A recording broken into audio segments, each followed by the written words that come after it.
Hello, my name is Shannon Spurlock, and I'm the Community Initiatives Coordinator for Denver Urban Gardens.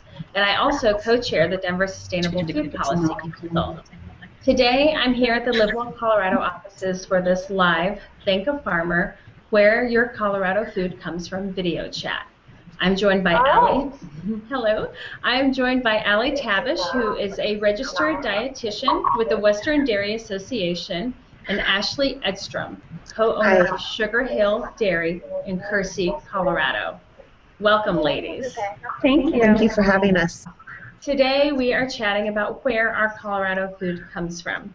This time of year, food is everywhere at our holiday celebrations, but it takes a lot to get that food from the farm to the table. And when it reaches your table, how do you know what foods are the healthiest choices? We'll hear from Allie on how to eat locally and seasonally. But first, come on over to LiveWell Colorado's Facebook page. Click the Thank a Farmer live graphic to join our live chat. Ask your questions at any time and we will answer them. So Ashley, let's start with you. Can you please share how you got started as a farmer and what your farm is like today? Well, my husband started shipping milk almost 13 years ago. I married into it. We met on farmersonly.com, and he has grown from milking 50 cows by himself to nearly 500 cows today to support our family. Wow. And Ashley, for you, what is the best part about working on a farm? It's being able to have our 3 children with us all the time. They see us work, we get to turn work into play, they're outside every day, they get to work with the animals and learn responsibility, and they know where their food comes from, and then they in turn can share that with their friends. That's great. And so I'm guessing, that your year is very cyclical and changes with the seasons. How does your farm differ now in December versus in the spring or summer months? Well, we feed our cows a little bit differently. They need more calories to stay warm and produce through the winter months. We don't farm any ground, so we don't have busier seasons, but we also put more people in the barn at night to assist with calving. We want to make sure calves get into our warming boxes when the weather is below freezing. We don't want to take a chance of them getting pneumonia or frostbite or anything. Sure. And so, Allie, Ashley talked about how wonderful it is to have her kids learn about what it is to eat locally and seasonally. For you as a nutritionist, why do you feel it's important to eat locally and seasonally? I think that there's multiple reasons for eating locally and seasonally, most of them being the same.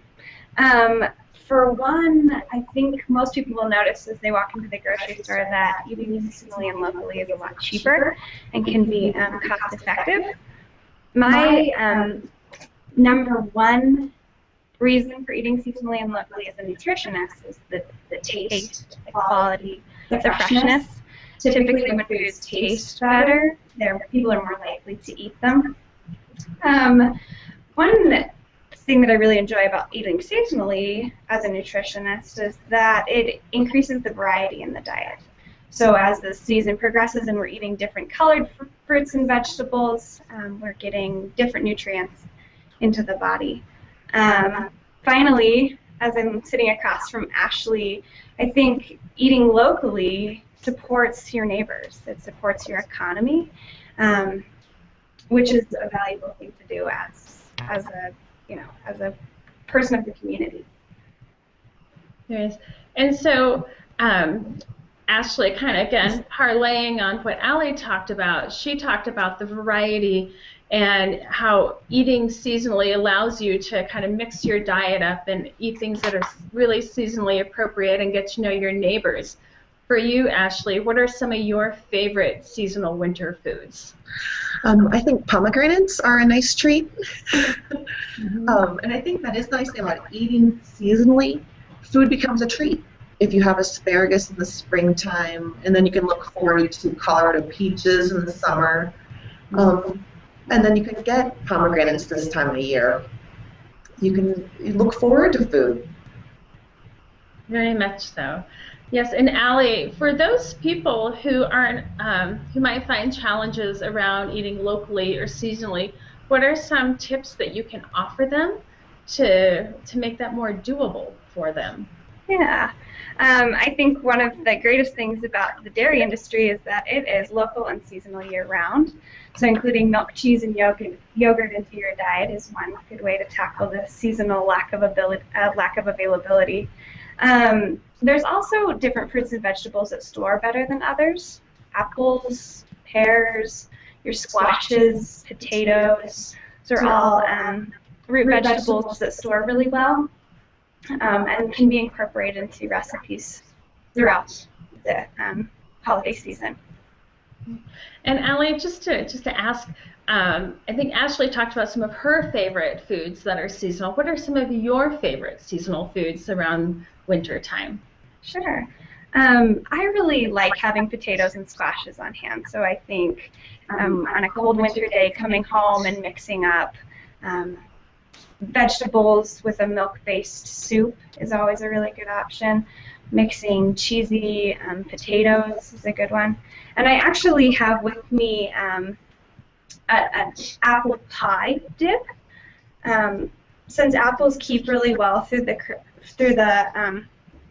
winter time, I really like to mix up, especially for desserts. I have with me a bowl of apple pie yogurt dip. And so if you slice up an apple and dip it into this yogurt dip, you're getting two food groups, and it's also a good way to add some variety to that consistent apples on hand, but to mix things up so that you can enjoy them through the season. One thing you said that I really like is that we have some local apples, and I appreciate how well they store, and that allows us to eat local food longer throughout the season. Allie, in talking more about foods, you mentioned quite a few foods that you really like that are available seasonally. What would you say are some examples of healthier options for parties and celebrations during this holiday season? Yeah. I actually also wrote a blog that is on the LiveWell page that talks a little more to that as well. As we're kind of shifting out of our typical routines and attending more holiday parties, I think it's important to remember to eat the 5 food group way. So to include fruits, vegetables, dairy, grains, and proteins as we're eating. When you enter a Christmas party, you might find an entire bowl of chips, and you can find yourself, eating an entire bowl even though you're not hungry. But including snacks with at least 3 food groups can help you fill up faster and on healthier options. So I made this little platter of food today. This is a whole grain cracker with a slice of cheese and just half of a grape on top. These grapes came in from California, so they are seasonal, although not particularly local. But snacking on something like this, opposed to an entire bowl of chips, is not only adding nutrition, but also keeping your calories lower. And then Ashley, we're going to jump back to you a little bit. Around the question of chocolate milk, I know you're a dairy farmer and you're also a mother. And do you have any opinions around chocolate milk? It's my 4-year-old son's favorite beverage. He loves to have a glass of chocolate milk, or if we're out driving, pick up a bottle of True Moo at the convenience store. I love that he's getting the essential vitamins and minerals that milk provides. I love that he's getting protein, and I love that it's a nutritious beverage for him. And I'm going to take that and segue, and Allie, during this time of year, you talked about some kind of healthy food options, and when we walk into that party and we see the bowl of chips, there's some healthier snack options maybe that we might want to focus on. Are there some foods that you think are kind of the more unhealthy culprits and that people might want to avoid during the holiday season? What I think is really important during the holiday season is not that foods are good or bad, but that we're out of that routine. So, when you indulge much more, eating multiple servings of a food and forget that 5 food group based eating, that's where we can run into some trouble. Very good. And then sometimes there are foods that we love that there are ways to make them healthier and still allow us to indulge in those. Do you have some ideas for ways to make some of our healthy or some holiday food offerings healthier? Yes. I actually have a few more food samples. One of my family's favorites for every holiday is twice baked potatoes, where we load a ton of sour cream and bacon bits and hams and cheeses and anything else you can think of and blend it and cook it. I think that cutting back on some of those add-ins can be really helpful in reducing calories, but still continuing to have nutrients in that food. I think cottage cheese is a really good trick, especially when it comes to potatoes. So depending on what kind of cottage cheese you're using, I'm looking at a label of a food here, but a serving size of cottage cheese is half of a cup. So if you added half of a cup to cooked potatoes and blended that up, that's still going to give that tangy, cheesy flavor that you can enjoy and enjoy a little bit more nutritionally.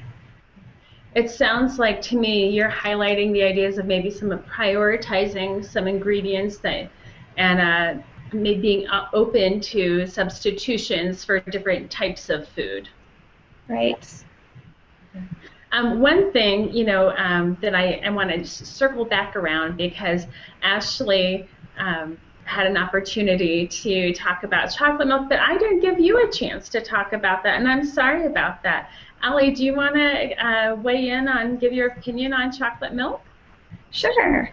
I think the most important message when people ask me about the debate between flavored milk and white milk is that 8 ounces of either is going to provide 9 essential nutrients.